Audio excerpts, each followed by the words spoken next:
E por falar em gerenciamento de risco, você deve utilizar o stop no trade. O stop, para quem não sabe, é quando você dita para o mercado: olha só, se o preço reverter a sua tendência, reverter a operação contra mim, eu quero que saia com uma perda mínima.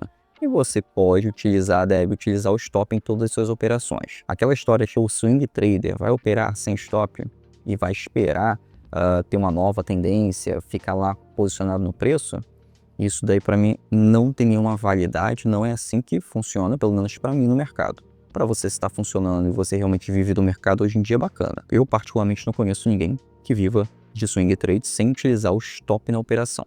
Bom, o que é o stop? É você limitar a sua perda. Então, onde você vai colocar o stop? Geralmente abaixo de uma retração, ou seja, abaixo de um pullback. Fez a sua entrada, surfou a grande tendência, o stop vai ficar exatamente abaixo do pullback. Isso é muito importante, ou seja, abaixo do gráfico. Isso aqui faz parte do seu gerenciamento de risco. O gerenciamento de risco, ele é o que faz de você não perder o controle da sua operação. Ele faz de você ganhar mais, mesmo que esteja perdendo. Por exemplo, vamos supor que você tem um alvo de ganho 2 vezes acima do seu stop, ou seja, quando você ganha 2 vezes mais, você tem um stop, quando você tem um stop, você tem uma perda de apenas uma vez, né? Você, a cada R$50 investido, você ganha 150, R$100, e quando você perde, você vai perder ali 25, R$30. Vou botar aí mais ou menos esse cálculo, só para você ter noção. Quando você perde, vai perder pouco. Quando você ganha, você vai ganhar muito. Então, você tem mais oportunidade de perder. Ou seja, mesmo que você esteja numa estratégia ruim, botar aí uma estratégia que tem uma assertividade menor que 50%, você vai ter ganho na operação, seguindo sempre a mesma estratégia. Não adianta ficar pulando de galho em galho de uma estratégia para outra. Você precisa obedecer uma estratégia. Por exemplo, eu opero com a fórmula do swing trade, que é o que eu opero há 10 anos, que é o que me fez ter liberdade. E como os meus alunos também operam, já são 22 turmas da fórmula do swing trade. Todos eles operam exatamente da mesma maneira, sem inventar uma vírgula sequer, porque as regras são a mesma.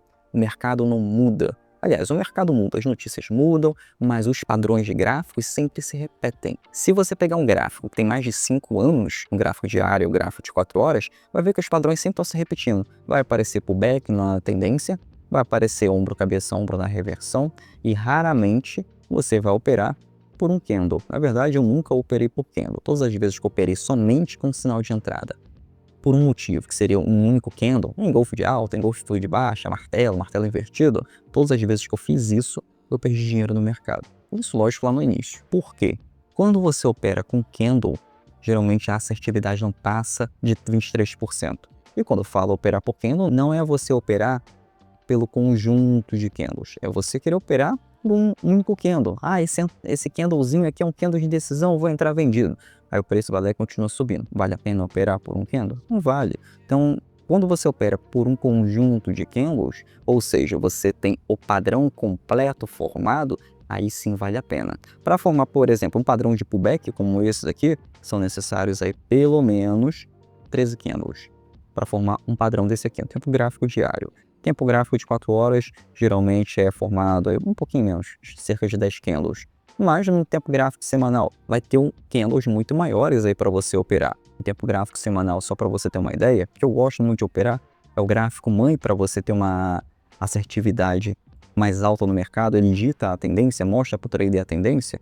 Olha que interessante. Olha como é que fica muito mais simples, muito mais claro. O preço subiu, desceu, aqui tem um outro pullback, subiu novamente. Lógico que aqui tem muito menos oportunidade. Aqui uma oportunidade apareceu em um mês, esperou quase 2 meses, apareceu uma outra oportunidade aqui de entrada.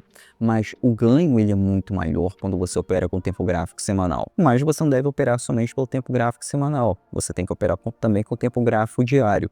Isso porque quando você opera com o tempo gráfico semanal para identificar a tendência, se você utilizar o stop também em tempo gráfico semanal, seu stop vai ser mais alto. Então você tem que diminuir o tempo gráfico para colocar ali o stop na sua operação.